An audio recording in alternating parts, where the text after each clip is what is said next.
This is a love story between a young man and woman, how they met, how long they were in love, and how another couple entered their lives, bringing distance into their relationship. Let's see what happened in the story. The story begins with a ship going out for a picnic. On board, Niger arrives with his wife Fiona. As they board, Fiona goes to the restroom to freshen up, where she sees a girl crying. Niger and Fiona comfort her. The girl's name is Minnie. That night, Niger couldn't sleep, so he went to Fiona. She looked very upset, so Niger walked away and went to the bar instead. There, to his surprise, he saw the same girl from earlier, Minnie. But now, Minnie looked completely different, beautiful and confident. She didn't want to talk about what had happened that morning. Instead, she asked Niger to dance with her. But Niger refused. He didn't know how to dance, and he was too shy to even talk properly with women. When Minnie approached him, he couldn't even speak clearly and eventually left. Outside, Niger stood quietly when suddenly a man in a wheelchair approached him. His name was Oscar. They introduced themselves, and Oscar warned him, "Stay away from Minnie. She's very clever.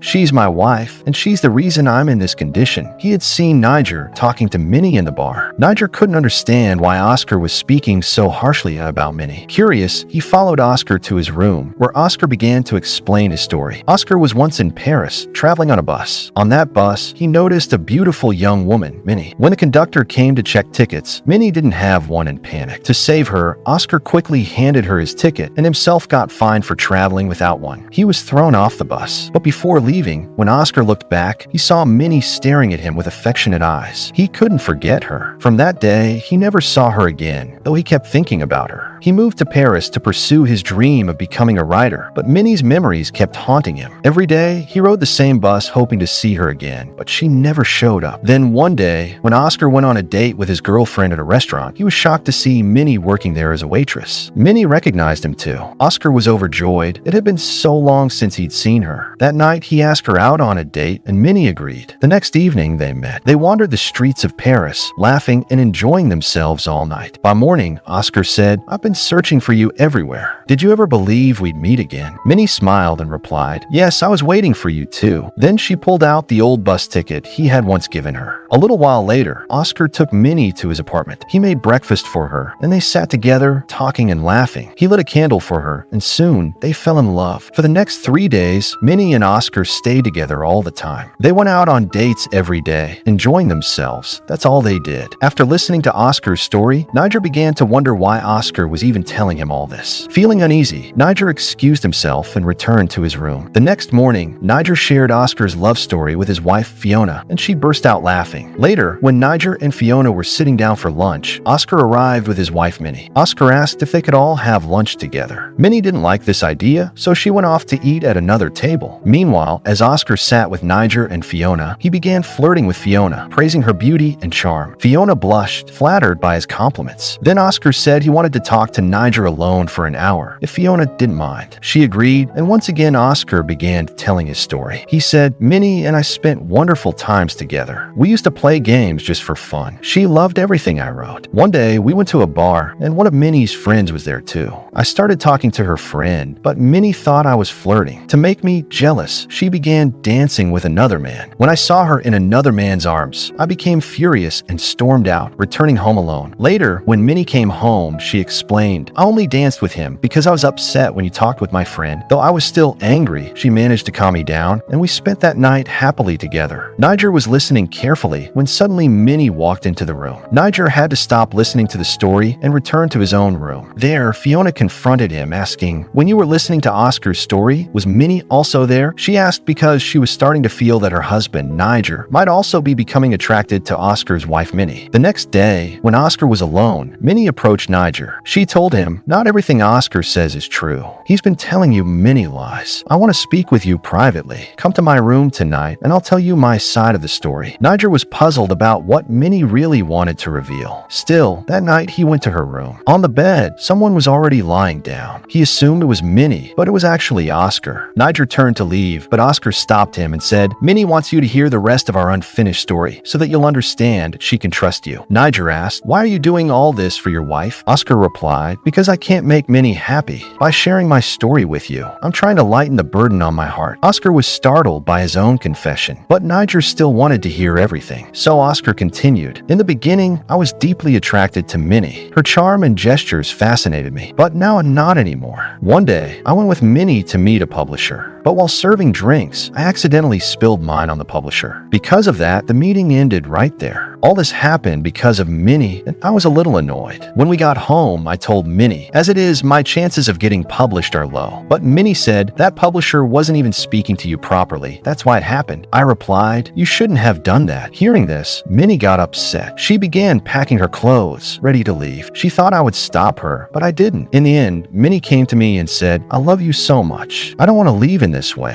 Hearing that, I couldn't let go of her love, but still, staying with Minnie felt strange to me. Later that night, we got into another fight, yet she couldn't bring herself to leave me. We both went outside, and I told her, maybe we can't keep each other happy. That's why I want you to leave me. Minnie didn't know what to say. I told her, you'll be happier if you break up with me. Minnie broke down completely, and after the breakup, she left. After Minnie was gone, I, Oscar, became completely alone. I started going to parties by myself, enjoying life. But one night, when I came home from a party, Minnie was at my door crying. She begged me, saying she couldn't live without me. She continued, do whatever you want. If you want to go to parties, go. If you want to sleep with other women, sleep with them. I don't care. Just let me stay with you. I knew Minnie wasn't going to give up on me so easily. So I came up with another plan. I would say another woman's name in front of her, hoping she would finally leave me. That night, while I was with Minnie, I called out another woman's name. Minnie was deeply hurt and became very worried. The next morning, Minnie made breakfast for me, but I insulted it, calling it terrible. I wanted to push Minnie away from this relationship. I even cut her hair to ruin her beauty. Then at parties, I spread lies about her. When I returned home, Minnie told me she was pregnant. To me, this felt like a lightning strike. I went to her and said, do you really think I'd be a good father? I've never even published a single book. I'm a failure. After her treatment at the hospital, when I met her again, I told her we should go on a vacation. We booked plane tickets and boarded the flight. Once inside, I pretended I had stomach pain. I went to the gate under the excuse of arranging the luggage. Then I stepped off the plane. The flight took off, leaving Minnie all alone inside. That's how I finally got rid of her. After hearing Oscar's story, Niger began to think deeply. He said, you're lying. If you really did this to Minnie, you wouldn't be telling me about it. Niger said goodnight and left, but as soon as he stepped outside, Minnie met him. She said, I want you to hear my full story too, so you'll know whether I'm wrong or Oscar is. Then Minnie kissed Niger and whispered, once the whole story ends, we'll meet alone. Niger comes to Fiona, but Fiona gets upset with him. She starts feeling that Niger is having an affair with Minnie. That night, Fiona falls ill. Around midnight, when Fiona is asleep, Niger goes to Oscar again. Oscar once again starts telling him his story. Oscar says that after Minnie left, he began enjoying life. He partied day and night, having all kinds of fun. But one day,